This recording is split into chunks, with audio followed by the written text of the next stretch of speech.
Partition سے پہلے اور پاکستان بننے کے بعد اس خطے میں جن رہنماؤں پر سب سے زیادہ غداری کے فتوے لگے، جلا وطن ہوئے اور لمبے لمبے عرصے تک جیلیں کاٹی، ان میں باچا خان کا نام ٹاپ آف دا لسٹ ہے۔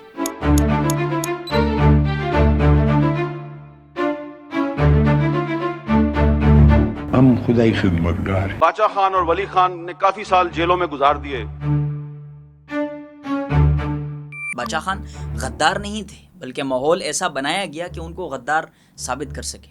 1948 میں تو باچا خان نے پاکستان سے وفاداری کا حلف اٹھایا۔ فروری 1948 میں باچا خان نے پاکستان کی جو قانون ساز اسمبلی ہے وہاں پر پاکستان سے وفاداری کا حلف اٹھایا۔ سینئر صحافی حامد میر نے کہا کہ پختونستان کے نام پر باچا خان کے خلاف منفی پروپیگنڈا کیا گیا۔ تو میں سمجھتا ہوں کہ پختونستان کے نام پر سب سے زیادہ پروپیگنڈا کیا گیا باچا خان کے خلاف، ولی خان کے خلاف۔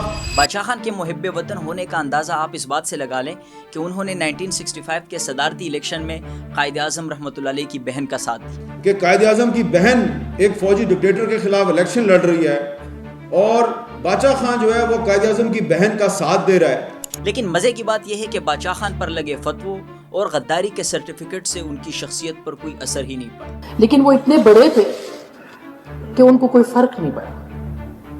باچا خان کی فکر اتنی اونچی تھی کہ بونے ان کو چھو نہیں سکے۔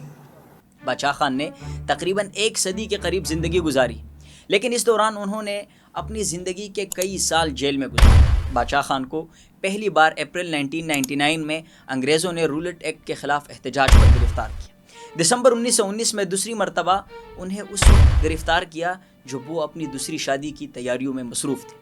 تیسری بار انہیں دسمبر 1921 میں عثمانزئی کے آزاد اسکول میں بچوں کے لیے فٹ بال گراؤنڈ بناتے ہوئے گرفتار کیا گیا۔ چوتھی بار انہیں اپریل 1930 میں جلسے کے لیے پشاور جاتے ہوئے گرفتار کیا۔ پانچویں بار انہیں دسمبر 1931 میں گرفتار کیا گیا اور 7ویں مرتبہ وہ اس وقت گرفتار ہوئے جب کانگریس کی ورکنگ کمیٹی نے ہندوستان چھوڑ دو تحریک کا اعلان کیا۔ تقریباً 18 سال باچا خان نے پاکستان کے جیل میں گزارے۔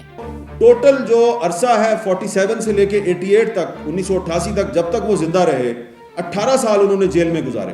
نیلسن منڈیلا سے زیادہ جیل باچا خان نے کاٹی ہے۔ اسی وجہ سے تو نیلسن منڈیلا نے کہا تھا کہ انہوں نے حریت کا سبق باچا خان سے سیکھا تھا۔ اکثر لوگ کہتے ہیں کہ باچا خان نے عدم تشدد کا فلسفہ گاندھی سے لیا۔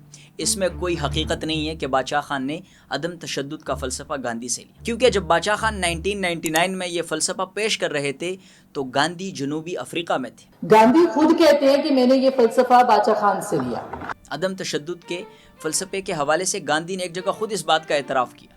ولی خان نے اپنی کتاب میں لکھا ہے کہ گاندھی نے سن 1938 میں بابڑہ میں اپنی پہلی تقریر کی تو اس وقت وہاں پر 60 سے 70 ہزار لوگ موجود تھے، اور اس جگہ تقریر کرتے ہوئے گاندھی نے کہا تھا کہ ہندوستان میں عدم تشدد کا فلسفہ چلانا کوئی مشکل کام ہی نہیں ہے، کیونکہ وہاں کے لوگ ویسے بھی تشدد سے گھبراتے تھے، لیکن وہ یہ معجزہ دیکھنے چارسدہ آئے ہیں تاکہ اپنی آنکھوں سے دیکھ سکے کہ باچا خان نے پختونوں کو کیسے عدم تشدد پر تیار کیا، جو اسلحے سے بھی لیس تھے، جذباتی بھی تھے اور ان کو روکا جانا بھی آسان نہیں تھا۔ اب میں آپ کو باچا خان کے فلسفہ عدم تشدد پر ایک ایسا واقعہ سنانے جا رہا ہوں کہ آپ کے رونگٹے کھڑے ہو جائیں گے۔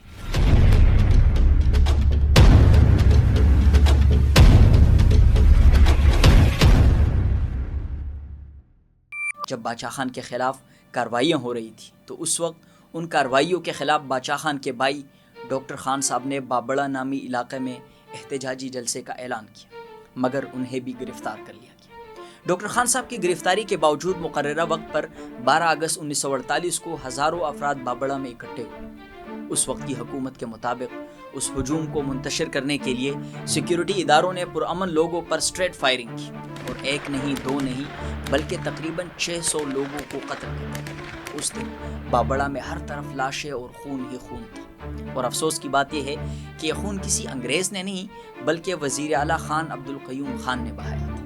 اس بڑے واقعے کے بعد صوبہ سرحد کے وزیر اعلیٰ خان عبد القیوم خان نے چوک یادگار پشاور میں تقریر کرتے ہوئے بہت ہی ڈٹائی سے کہا کہ انہوں نے بابڑہ میں خدائی خدمتگاروں کو وہ سبق دیا جسے وہ زندگی بھر یاد رکھیں گے۔ وہ خوش قسمت تھے کہ پولیس کے پاس اسلحہ ختم ہو گیا، ورنہ وہاں سے ایک بھی آدمی زندہ بچ کر نہ جاتا۔ اس نے مزید متکبرانہ انداز میں کہا، یہ انگریزوں کی نہیں بلکہ مسلم لیگ کی حکومت ہے، اور اس حکومت کا نام خان قیوم خان ہے۔ خدائی خدمتگار ملک کے غدار ہیں، میں ان کا نام و نشان مٹا دوں گا۔ اس تمام تر صورتحال کے باوجود باچا خان نے عدم تشدد کا علم بلند کیے رکھا۔ ولی خان اپنی کتاب میں لکھتے ہیں کہ خدائی خدمتگاروں کو دوہری مشکلات کا سامنا تھا۔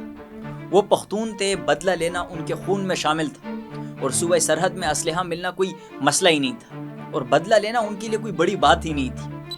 وہ لکھتے ہیں کہ بس مسئلہ صرف ایک ہی تھا، اگر وہ تشدد کی راہ پر گامزن ہوتے تو اپنے رہبر باچا خان کے عدم تشدد کے فلسفے کے خلاف ورزی کے مرتکب ٹھہرتے، مگر دوسری جانب اپنی بے تقیری بھی انہیں اشتعال دلا رہی تھی، غصہ دلا رہی تھی۔ خدائی خدمتگاروں میں کوہاٹ کے تحصیل کرک کے عبدالغفار بھی تھے۔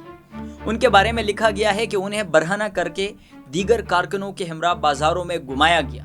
ولی خان اپنی کتاب میں لکھتے ہیں کہ جب باچا خان جیل سے رہا ہو کر واپس آئے تو کرک کے عبدالغفار کا وہ خط ان کا انتظار کر رہا تھا جو انہوں نے اپنی خودکشی سے پہلے باچا خان کے نام بطور معافی نامہ ارسال کیا۔ عبدالغفار نے لکھا کہ آپ کے ساتھ وعدہ کیا تھا کہ عدم تشدد پر کاربند رہوں گا، اور جو کچھ بھی ہو یہ فلسفہ ہرگز نہیں چھوڑوں گا۔ اس دوران میں نے کوڑے کھائے، جائیداد ضبط ہوئی، لیکن قیوم خان کے پارٹی کے کارکن پولیس کے ساتھ ہمارے گھروں میں آتے اور ہماری بے عزتی کرتے۔ میرا بھی جی چاہتا تھا کہ قیوم خان سمیت سب کو قتل کر دوں، لیکن آپ کا فلسفہ عدم تشدد میرے آڑے آتا ہے، اس لیے اللہ سے خودکشی کے حرام ہونے پر اور آپ سے اپنی برداشت ختم ہونے پر ہاتھ جوڑ کر معافی مانگتا ہوں، کیونکہ اب یہ سب برداشت نہیں ہوتا۔ یہ خط تحریر کرنے کے بعد خدائی خدمتگار عبدالغفار خان نے خود کو گولی مار کر خودکشی کر لی۔ باچا خان کا سب سے بڑا کارنامہ ہی یہی تھا کہ یہ ایک ایسی قوم جو ہر وقت لڑنے، بدلہ لینے اور دشمن کو پاتال میں بھی چھپنے نہ دے، ان کو عدم تشدد کا فلسفہ پڑھایا ہی نہیں بلکہ اس پر عمل بھی کروایا، کیونکہ باچا خان سمجھ گئے تھے کہ پختونوں کی ترقی صرف اسی بات میں ہے کہ وہ تشدد کا راستہ چھوڑ کر قلم کو اپنا ہتھیار بنائیں، جہالت کو چھوڑ کر علم کی روشنی سے اپنا مستقبل روشن کریں۔ اسی لیے باچا خان نے گاؤں گاؤں، قریہ بقریہ، شہر بشہر جا کر وہاں مدرسے قائم کیے تاکہ جہالت کا خاتمہ ہو سکے۔ باچا خان نے اپنی اصلاحی اور تعلیمی پروگرام کو عوام تک پہنچانے کے لیے کندھے پر چادر ڈالے ہزاروں میل کا سفر کیا۔ انگریز چاہتے تھے کہ پختون تعلیم سے دور رہے، اس لیے تمام مکتب سکول بند کر دیے گئے۔ حصول تعلیم کا واحد ذریعہ انگریزی سکول تھے، لیکن پروپیگنڈے کے زیر اثر پختون ان میں داخلے کو کفر سمجھنے لگے تھے۔ اس لیے باچا خان نے آزاد مدرسوں یعنی اسکولوں کے قیام کا بیڑا اٹھایا اور 1910 میں اپنے گاؤں عثمانزئی میں پہلے اسکول کی بنیاد رکھی۔ اس کے بعد قریبی دیہات میں اسکولوں کے قیام کا سلسلہ شروع کر دیا۔ باچا خان نے اپنی کتاب میری زندگی اور جدوجہد میں لکھا ہے کہ ایک ملا صاحب مسلح ہو کر مناظرے کے لیے آئے۔ ان کا استدلال تھا کہ چونکہ مدرسوں کے نصاب میں اردو شامل ہے جو دنیاوی مقاصد کے لیے پڑھائی جا رہی ہے، لہٰذا ان مدرسوں کا قیام ناجائز ہے۔ باچا خان کا جواب تھا، ہمارے مدرسوں میں دینی اور دنیاوی دونوں تعلیم دی جاتی ہے، یہاں تک کہ بچوں کو سب سے پہلے نماز کا ترجمہ سکھایا جاتا ہے، لیکن اصل معاملہ یہ ہے کہ آپ لوگ خود بھی یہ نیک کام نہیں کرتے اور دوسروں کو بھی کرنے نہیں دیتے۔ خان عبدالغفار خان کے بعض مولویوں کے ساتھ بہت اچھے تعلقات تھے، اور ایسا بھی نہیں تھا کہ تمام مولوی مدرسوں یعنی اسکول سسٹم کے مخالف تھے۔ ہاں البتہ پشتون معاشرے کے تاریخی حوالوں کے مطابق مولویوں کی اکثریت مساجد میں صرف دینی تعلیم کے حق میں تھی۔ باچا خان اپنی سوانح عمری میں مدرسوں کا جب ذکر کرتے ہیں تو اس کا مطلب وہ اسکول سسٹم تھا جہاں عصری اور دینی دونوں طرح کے علوم پڑھائے جاتے ہیں۔ باچا خان کے بیٹے خان عبدالولی خان نے اپنی کتاب باچا خان اور خدائی خدمتگاری میں لکھا ہے کہ ان کے والد پختونوں میں پائی جانے والی غلط رسومات کے خلاف بھی بات کرتے تھے۔ شادی بیاہ یا پھر منگنی وغیرہ کے موقع پر بے تحاشا اخراجات سے عوام کو منع کرتے تھے، اور میت کے گھر خیراتوں اور دیگر غیر اسلامی روایات اور رسومات کے خلاف بھی مسلسل جدوجہد کرتے رہے۔ دوسری اہم بات یہ تھی کہ وہ پختونوں کے طرز زندگی میں لباس، خوراک اور رہن سہن ہر لحاظ سے سادگی لانے کے خواہشمند تھے۔ سب سے کہتے تھے کہ جو کچھ تم کھاتے ہو وہی مہمانوں کو پیش کرو، کیونکہ ان کا مشاہدہ تھا کہ اکثر صاحب حیثیت لوگ محض اس وجہ سے کنگال ہوئے کہ وہ شادی، منگنی اور دیگر غمی اور خوشی کے موقع پر مہمان نوازی پر بے تحاشا رقم لٹاتے تھے۔ سید ابو اعلیٰ مودودی رحمۃ اللہ علیہ جب بیمار تھے اور گھٹنوں میں شدید درد تھا تو باچا خان ان کی عیادت کے لیے ملنے آئے۔ عیادت کے بعد جب باچا خان جانے لگے تو سید ابو اعلیٰ مودودی رحمۃ اللہ علیہ اپنے کمرے سے اٹھ کر آئے اور ان کو برآمدے کے سیڑھیوں تک رخصت کیا۔ اسی دن عصر کی مجلس میں کسی نے ان سے پوچھا کہ آپ کو ہم نے آج تک نہیں دیکھا کہ لوگوں کو رخصت کرتے ہوئے بیماری کی حالت میں برآمدے تک رخصت کیا ہو، لیکن آج یہ غیر معمولی معاملہ ہوا۔ تو سید ابو اعلیٰ مودودی رحمۃ اللہ علیہ نے فرمایا کہ یہ شخص بھی ہماری تاریخ کا ایک غیر معمولی شخصیت ہے.